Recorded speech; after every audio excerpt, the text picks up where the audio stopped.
All righty. Thank you, Tom, for coming on. I really appreciate it. Thanks for Um, inviting me.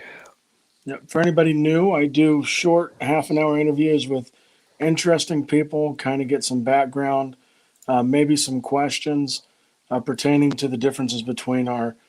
For me, I'm a Christian. For Tom, he's an atheist. Um, Tom, I'm curious, what kind of got you into philosophy? I had major depression my entire life, and it was one of the things I tried to try and find a way out of that. I've suffered from depression as well. Um, I find that reading helps. I tend to agree with that. Um, was there any like particular field of philosophy that interests you more than another, or like why did you focus on religion as a side? Well, I wrote an epistemology and model of morality, and religion was a good thing to contrast those models with because it touched on all the same topics, and I could use religion to examine all of the different distinctions I made in my epistemology. So that's why I targeted religion, was because it was a good parallel to show or to compare and contrast my epistemology and morality with, because it also has its own epistemology and morality. Nice. Who were maybe some of your here like what are some of your favorite authors within this field? Like for me though, because like I'm a Christian, and so there's certain authors. Maybe a few months ago, I would have said Ravi Zacharias. I would have looked at William Lane Craig, other people who kind of help me as I'm examining these issues.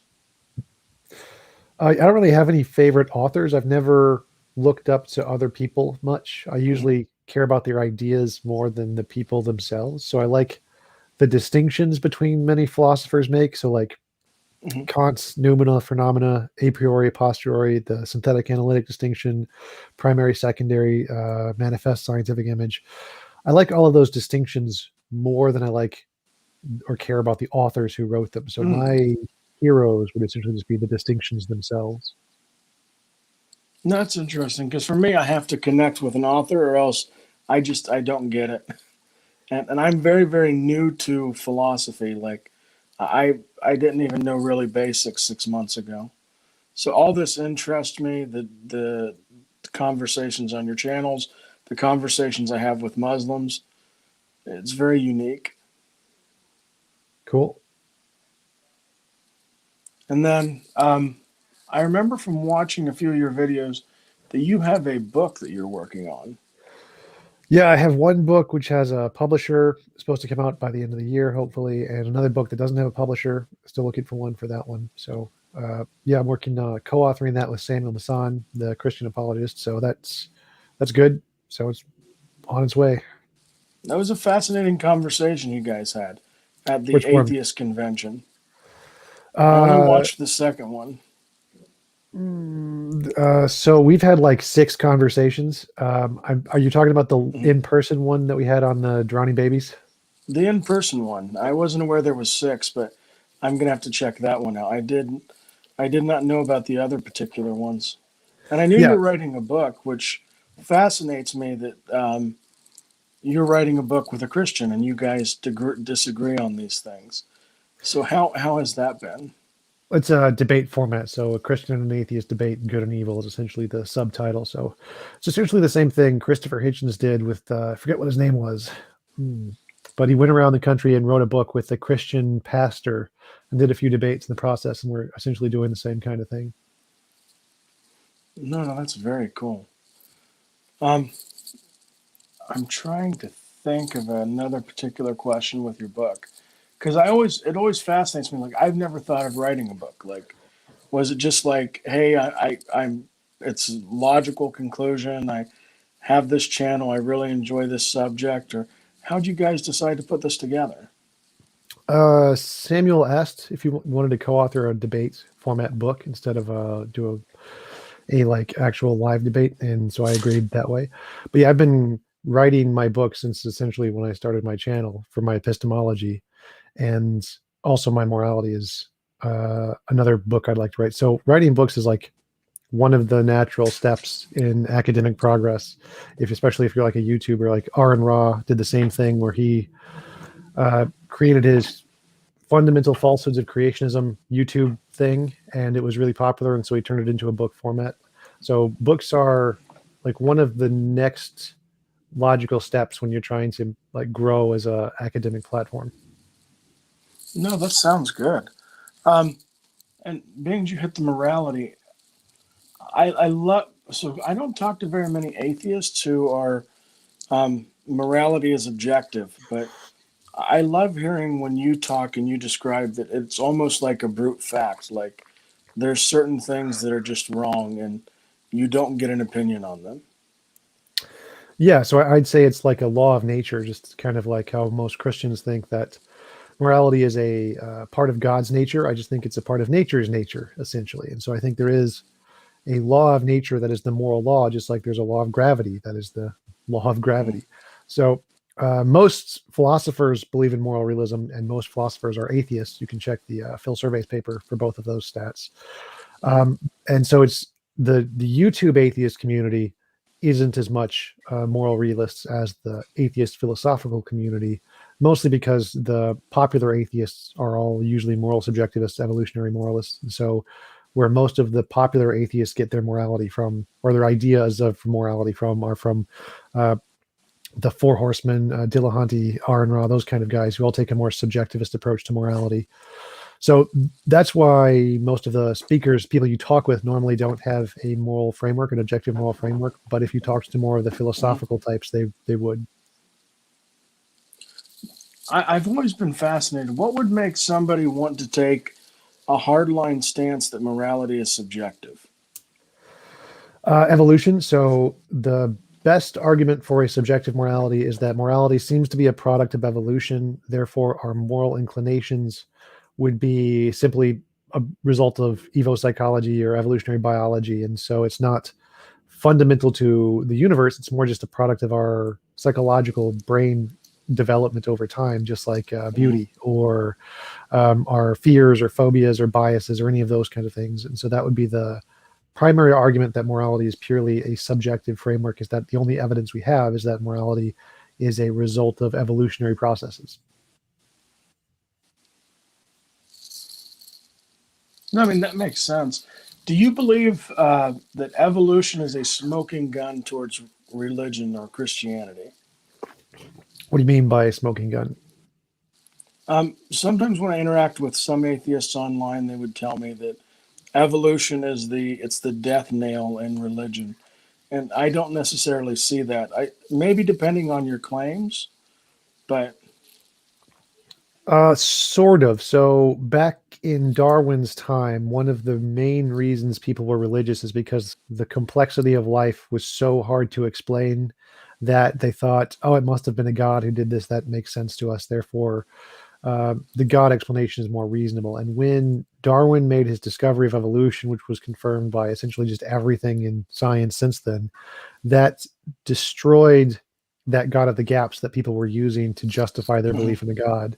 And it was one of the most significant contributions to moving people away from religious belief, because that crux people were using to justify their belief was then solved by science. And the more that happens, the more God belief diminishes. If we actually do solve objective morality, that's going to be just as profound, if not more profound, than Darwin's discovery, and it's going to push even more people away from the God idea. So it's not necessarily that evolution disproves God in some sense. What it does is that it disproves the foundational beliefs that most people use to justify their religious belief. And that's why we see so many different religions moving in a more progressive way, like progressive Christianity, where they interpret the Bible much more liberally than the typical Christian would. But the typical Christian today interprets the Bible much more liberally than the typical Christian 500 years ago would. So all of the different scientific progresses we make where we answer these questions that people thought God was required to answer do end up moving society away from a God, because typically the reason people do believe is to answer those kinds of questions that we can't uh, rationally answer. And once those are solved, mhm. like the origin of species, more and more people are going to move away from a God pretty significantly. No, I've always found that fascinating. Now, recently, because I always want to try to mention current events, you were just on a big debate, and it happened all on a Saturday, like 8 to 9 hours. How do you feel you did on that structure? And would you do a debate like that again in the future? Sure. I mean, I do any debates. I have like a on my channel. I have an offer for $50. Anybody pays me $50, I'll debate them on whatever. So it's my job. So yeah, I'll do more of them. I heard about that, that anybody, even if they're a crackpot, if they give you $50, you will annihilate them on your channel. Pretty much. Yep. No, and were you a Christian growing up? Yep. I was brought up in a Christian household. Went to Catholic grade school, Catholic high school. Lost my faith at the end of high school, near the end of high school, because none of my prayers were ever answered. I mean, you say none of your prayers were ever answered. I recall from previous videos you said you had this test if you prayed for a gold brick and a gold brick appeared. So for you, prayer would be there'd need to be like a material substance, like a reward at the end. Well, no. So my Mhm. the brick example is just any novel testable prediction. That's just one of the infinitely many examples you could come up with. So the golden brick is just irrelevant. It's just a random example of a prediction you could make. Like prayer, healing prayer would be good Mhm. evidence.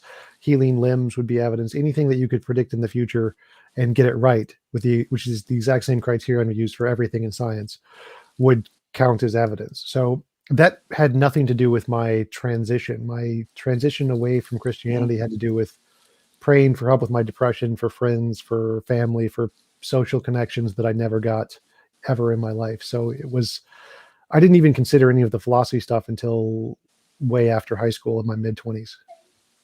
Mhm.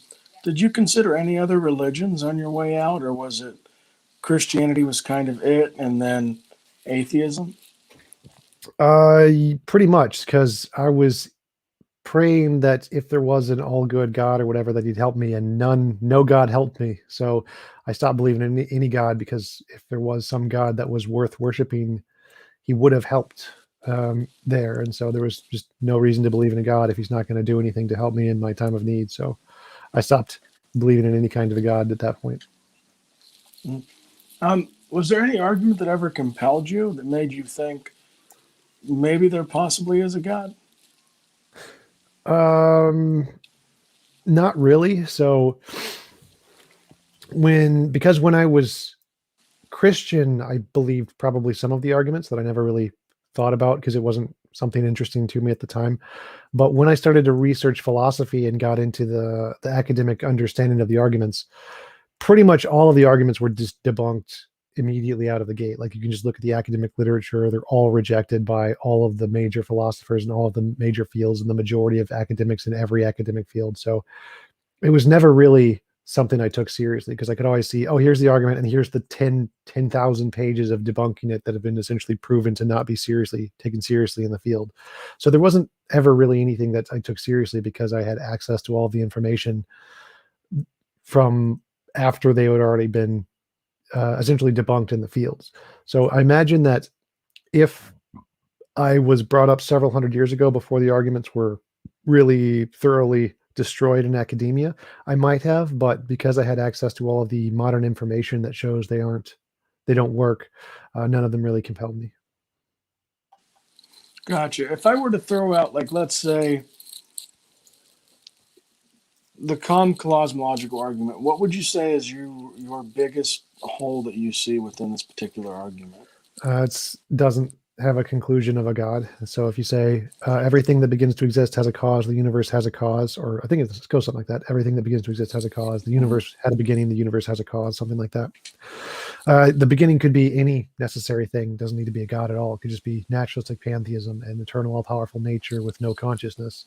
So the Kalam argument doesn't say anything other than things that begin have a beginning. Like woohoo, amazing. Doesn't tell us Uh, anything about a god. I think that's fair because I mean that's all I would ever use it for in a conversation is to establish a beginning with the heat death of the universe and then kind of go from there. But I Well, couldn't that's show you a actually God. an issue because the heat death of the universe tells us nothing Hmm. about a beginning. The heat death, the second law of thermodynamics, which is entropy, the heat Hmm. death of the universe, uh, doesn't invalidate the first law. The first law of thermodynamics is energy cannot be created or destroyed, which that if you're taking thermodynamics, the laws of thermodynamics to be absolute, then that invalidates God immediately. God can't create energy, therefore energy created before God or existed before God. And so it just, if you're taking those laws to be absolute, that invalidates the possibility of a God. So if you're going to say, well, Hmm. energy could have been created by a god, which would violate the first law, well, then it's just as reasonable to say, well, no, we can just violate the second law too, and say, oh, there's some change in entropy. So essentially, the only options are energy is eternal. That's the only real option in physics. Like saying that a god created energy is equally or as not nonsensical as saying that there is a violation to the second law. So saying there's a violation to the first law is just as bad, if not worse, than saying there's a violation to the second law. So in physics, the consensus is that infinite past, there's no problem with that. Energy is infinite. Energy has always existed, and that's the consensus in physics and cosmology. No, no. I mean, I enjoy your thoughts on this too, for sure. Um, is there anything that you do for fun other than come online? Because I see you streaming quite a bit. Do you do gaming or? Most of what I do is to pass the time because I never actually solve the depression thing. So mostly feel like crap 24/7, and everything I do is an attempt to get what I need to not feel like crap. Yeah, I feel you about the depression conversation. I've suffered from that on and off throughout my life. Um, I find that for me, my religion helps. Uh, Belief in God, Christianity, all that structure seems to do me good. The community, is this kind of like for you the online community? Is that what helps you as well, or? No, this is just a job for me mostly. I hate talking to people. I've always hated talking to people. There's never been any words anyone could say that could ever make me feel better. I've communicating with other people just makes me feel stressed mostly. It's never a pleasant thing, but it pays the bills. It's better than working at McDonald's. So, No, I mean that makes sense. I enjoy what I currently do because I only have to work 3 days a week, so I have 4 days at home. I have a family, so I enjoy them. That helps. Um, you have any plans on eventually getting married or if I find a hot blonde girlfriend, sure, that'd be fine. hot blonde girlfriend? I think we've hit a lot of the questions. I thought maybe we'd spend a little bit more time on your book because I'm fascinated about that. What would be, because you said it's about morality, Yeah, and the one I have a publisher for is about morality, and me and Samuel are debating which better explains objective morality, atheism or theism. why would you say that atheism is the better versus theism? Well, there's a lot of reasons, but the number one reason is that theism doesn't even qualify as an explanation of morality. Like, you can't say morality is objectively grounded in a God because if it's grounded in God's consciousness, like if God can choose that killing babies is moral one day and immoral the next day, then there's no such thing as objective morality. It's subjective to the God's wills, which means you would have to say that morality is grounded in like something non-conscious in God, like his nature or whatever. But if it can be grounded in a non-conscious aspect of God, well, it can be grounded in a non-conscious aspect of nature too. And so you no longer need the consciousness, and there's no reason to add that in. There's no evidence of any of the parts of God. There's no reason to require a consciousness if it can just be grounded in some aspect of a nature, God's nature or nature's nature. The simpler hypothesis is to say it's just a part of nature's nature, since all we have is evidence of nature. We don't have any evidence of the God, and that would be the first biggest criticism because God doesn't even qualify as an explanation. Secondly, saying that God grounds morality doesn't explain anything. Like how, why, what is the process by which this works? It doesn't tell us anything about morality. Like in scientific and philosophical fields, talking about objective morality is or any objective feature of the world is about answering very specific questions in the field. Like in physics, there's what is the density perturbations in the universe? What is the measurement of those? If you can't answer that, then you can't tell us anything about what caused the universe to begin, because you can't answer the fundamental questions that are required to be able to answer that, to be able to give a reasonable explanation of what caused the universe. The same thing applies to morality. So if we want an objective model of morality, we need answers to the questions of like, uh, what is the end state of morality look like? Give us exactly all of the rules that would be moral and immoral in this world. And if you can't do that, then you don't have an objective morality. Like if your answer is just whatever God says, that isn't an answer at all. And if while believing in a God, you could actually give us the answer to what objective morality is, well, then you don't need the God. You can just say objective morality is this set of rules, and it kind of invalidates God. So there's lots of logical problems with a God-based morality that you just don't have on a naturalist-based morality. You're muted. I appreciate that. Newbie mistake.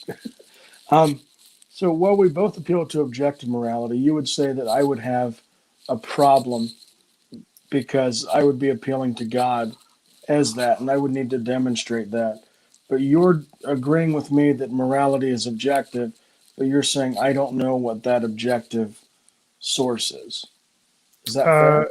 Sort of, yeah. So in science, because objective morality is an unsolved problem, like no one in philosophy thinks we've solved this. There's no answers like there is for gravity. Like we have an answer for gravity. We have everything we need to show gravity is real, but we don't have that for objective morality.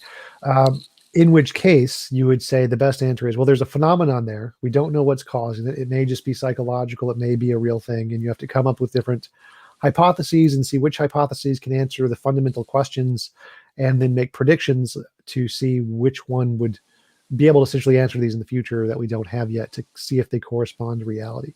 So that's the process in science and philosophy to getting a good hypothesis. You take the phenomenon we see, hypothesize a solution or a cause of that phenomenon, use that hypothesis to make predictions about what the answers of the fundamental questions are going to be, and see if those line up in the future.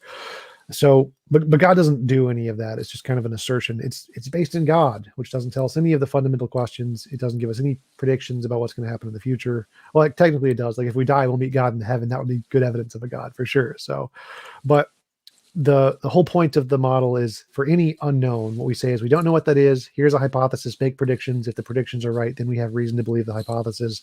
Until they're confirmed, we just have to say we don't know. Here are the hypotheses, and that's the position we're in philosophy. No, I think that was a good kind of round answer. Um, so we've hit your book, we've hit your last debate. Do you have any debates coming up? Anything you want to plug to as we're at the 23-minute mark? My YouTube channel, youtube.com/TJump. I have a bunch of stuff that's premiering every few days or whatever. I have another debate with Samuel in May, but those are the only things that I can think of off the top of my head.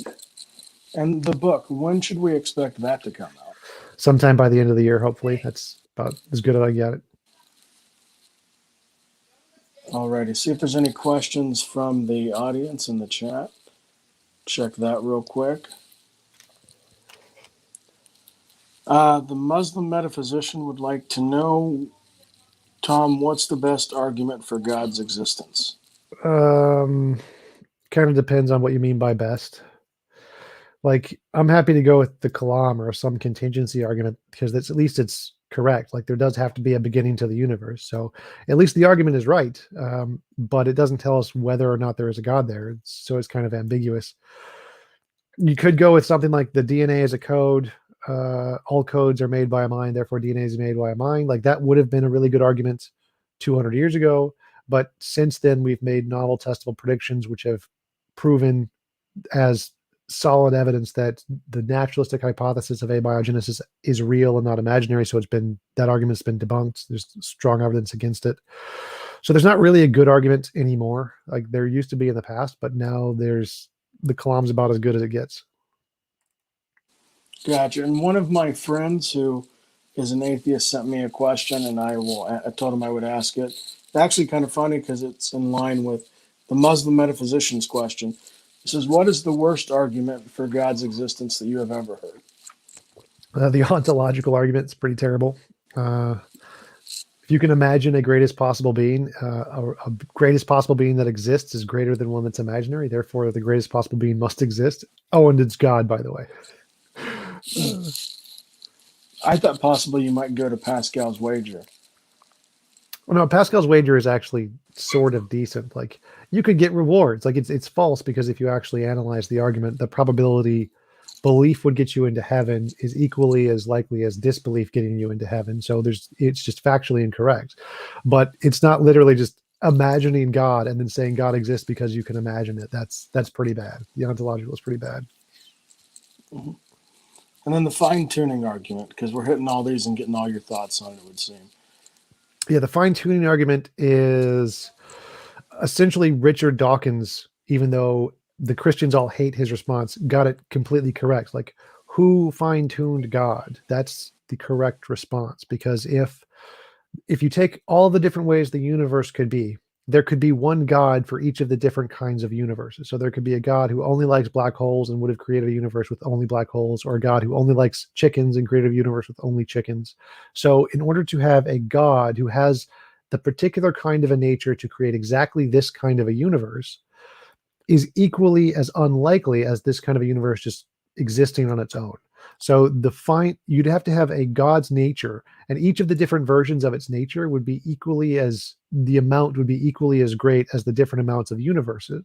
So you'd have to say, well, why did God's nature happen to be exactly the way it was to be able to get our universe? And that's exactly what the fine-tuning argument is. It's like, of all the different ways the universe could have been, why did it have this particular kind of universe? Which you could just ask the same question about God. Of all the different ways God could have been, why this particular kind of God who created this particular kind of a universe? And if your solution is, well, it's in God's nature, well, that just defeats your entire argument, because we can just say, well, it's just in the universe's nature to be exactly this way, just like it's in your God's nature to be exactly that way. So the argument doesn't work in favor of theism either way you answer it. It's either there was some fundamental thing that determined the way this universe is, which could be a god or could be a natural thing, or it was completely random, just like a god could be random or this natural thing could be random. And either way, you get the exact same probabilistic solution. So God doesn't actually solve the fine tuning problem at all. He just kicks the can back a step. All righty. Well, Tom, it's getting ready to be about that time. I want to thank you again for coming on. Guys, thank you for watching. Please like and subscribe if you enjoy the content. Um, and I'm going to kick out the closing now. Thanks. Appreciate the invite.